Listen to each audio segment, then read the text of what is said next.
കോഴിക്കോട് ഇന്നലെ പിടിയിലായ ബംഗ്ലാദേശ് പൗരന്മാർക്കെതിരെ ഗുരുതരമായ വകുപ്പുകൾ ചുമത്തി. ഇമിഗ്രേഷൻ ഫോറിനേഴ്സ് ആക്ട് പ്രകാരമാണ് കേസെടുത്ത്.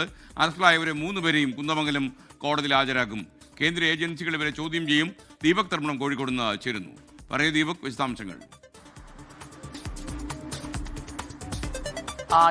ഇന്നലെ രാത്രിയാണ് മാവൂർ പോലീസിന് ലഭിക്കുന്ന ഒരു രഹസ്യവിവരം.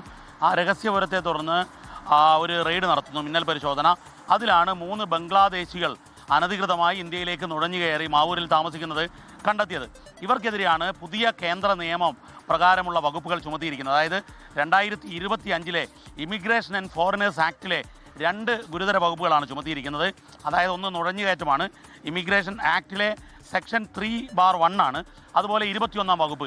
ഇങ്ങനെ 2 വകുപ്പുകൾ ചുമത്തിയിരിക്കുന്നു. ഇവരെ കുന്നമംഗലം മജിസ്ട്രേറ്റ് കോടതിയിൽ ഇന്ന് വൈകിട്ട് ഹാജരാക്കും. അതിനു മുൻപ് കേന്ദ്ര ഏജൻസികൾ ചോദ്യം ചെയ്യാൻ പോകുന്നു. നമുക്ക് ലഭ്യമാവുന്ന വിവരമനുസരിച്ച് ആദ്യം IB ചോദ്യം ചെയ്യുന്നു. IBയുടെ കോഴിക്കോട് യൂണിറ്റ് തന്നെയാണ് ആദ്യം അവരെ ചോദ്യം ചെയ്യുക.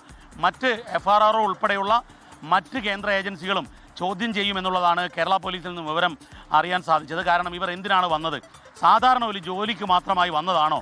അങ്ങനെ വരാനാണെങ്കിൽ തന്നെ അതിന് മറ്റു മാർഗ്ഗങ്ങളുണ്ട്. മറ്റൊന്ന്, ഇവർ ചില രേഖകൾ അയച്ചു കൊടുത്തിട്ടുണ്ട്.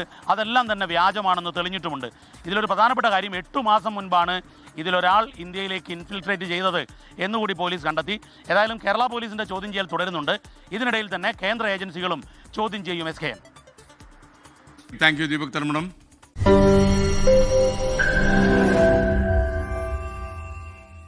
ലോകത്തെവിടെയായാലും ഏത് സമയത്തും 24 വാർത്തകളും ഓഗ്മെന്റഡ് റിയാലിറ്റി പാക്കേജുകളും എക്സ്പ്ലെയിനറുകളും വിശദമായി കാണാൻ ഞങ്ങളുടെ യൂട്യൂബ് ചാനൽ നിങ്ങൾക്ക് സബ്സ്ക്രൈബ് ചെയ്യാം.